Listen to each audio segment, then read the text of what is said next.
Dans le livre de l'Exode, nous étions au chapitre 1er.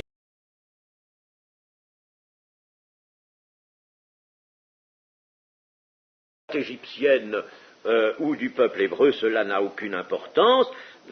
Cette crainte leur donne du courage et leur permet de préférer servir Dieu plutôt que les hommes dominateurs.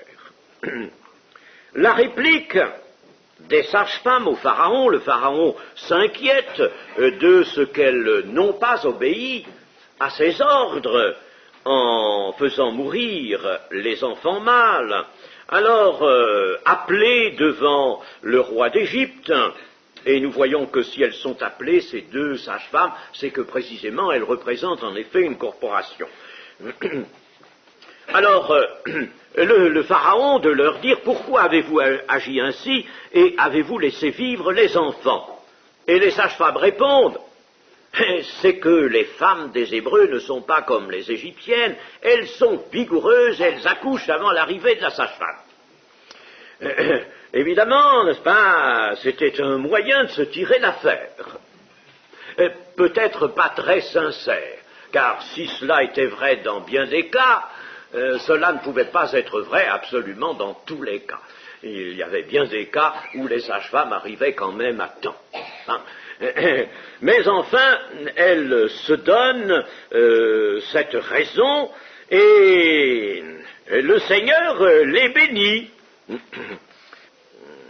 Même si dans leur explication est apparu un petit peu de mensonge, d'exagération, disons, Dieu ne tient pas compte de cette habileté et il les bénit en raison de leur crainte de Dieu, qui est le commencement de la sagesse, comme nous le savons. D'ailleurs, nous avons des exemples dans l'Écriture où Dieu n'a pas tenu compte d'un mensonge ou d'un procédé qui n'était pas très droit moralement jugé, n'est-ce pas, mais pour arriver tout de même à manifester la crainte de Dieu, c'est-à-dire pour ne pas faire quelque chose qui eût été contraire à la volonté de Dieu et qui eût pu offenser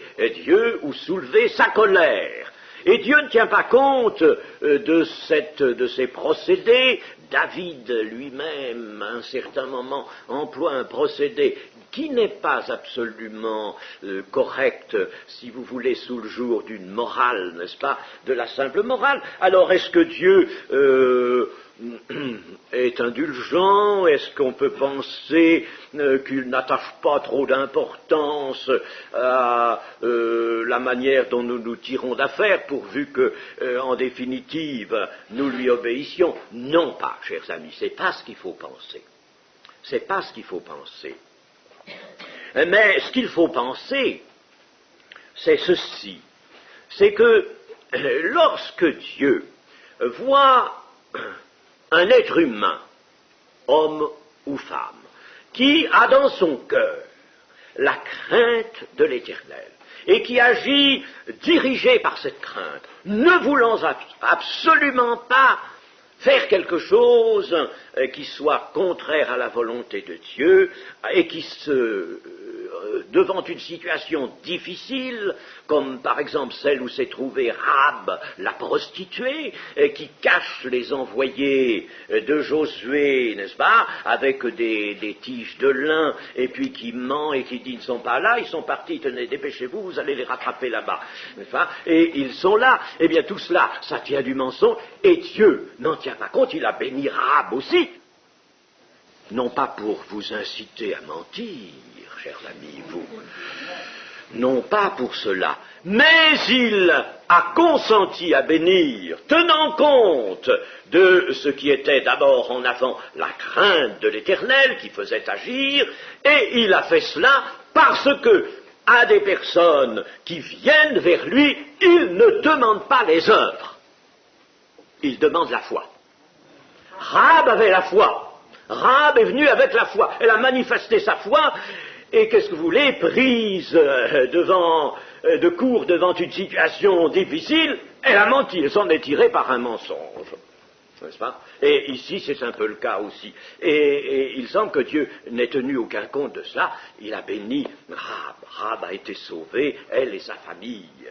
Mais cela ne veut pas dire, oh, mais alors, c'est très simple, pourvu que je fasse la volonté de Dieu, peu importe les moyens, je vais me permettre certaines facilités avec la vérité. Point du tout.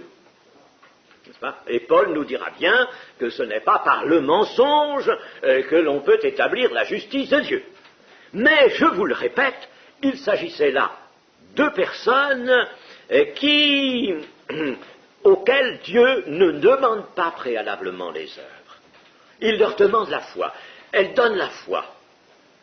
Leurs œuvres ne sont pas excellentes, ne sont pas pures, peut-être, n'est-ce pas? Mais elles le deviendront par la suite. Par la suite. Jacob fait partie aussi de ces personnages qui ont trompé tant et tant, n'est-ce pas? Le supplanteur, Jacob le supplanteur. Eh bien, pourtant, il a été un des chaînons dont Dieu s'est servi, un des auxiliaires dont Dieu s'est largement servi, mais un beau jour, Jacob sera visité par la grâce de Dieu, il sera courbé et son nom sera changé, tu ne t'appelleras plus Jacob, mais Israël. À partir de ce moment-là, c'est fini. Mais tant que Dieu attire à lui des hommes, ce qu'il leur demande, c'est la foi. Pas à nous, enfants de Dieu. À nous, enfants de Dieu, il faut que la foi soit attestée par les œuvres, et par conséquent par une conduite pure et sainte, à tous égards. Hein? Mais vous comprenez, n'est-ce pas? Alors, surtout, ne nous avisons pas, comme je l'ai vu faire, et j'en ressens encore de la colère, vous le voyez, ne faisons pas, n'est-ce pas, ce que j'ai vu faire et qui m'a profondément irrité, c'est des chrétiens jugeant des personnes du dehors parce qu'elles avaient ou menti ou fait quelque chose et qui, selon évidemment les directives chrétiennes, n'étaient pas droits, n'est-ce pas? Alors elles imposaient une loi à ces personnes-là qu'il s'agissait au contraire d'amener à Jésus-Christ, d'attirer à l'Évangile. Elles leur imposaient, elles les plaçaient sous une loi. C'est abominable. C'est abominable. Et c'est pourquoi je vous souligne la chose ici à propos des sages-femmes, c'est que, n'est-ce pas, Dieu, lui, n'agit pas ainsi. Nous ne plaçons pas les personnes du dehors sous une loi. Quand j'ai vu, par exemple, n'est-ce pas, qu'on jugeait certains jeunes parce qu'ils avaient fait telle et telle chose, ils avaient même fait de la prison,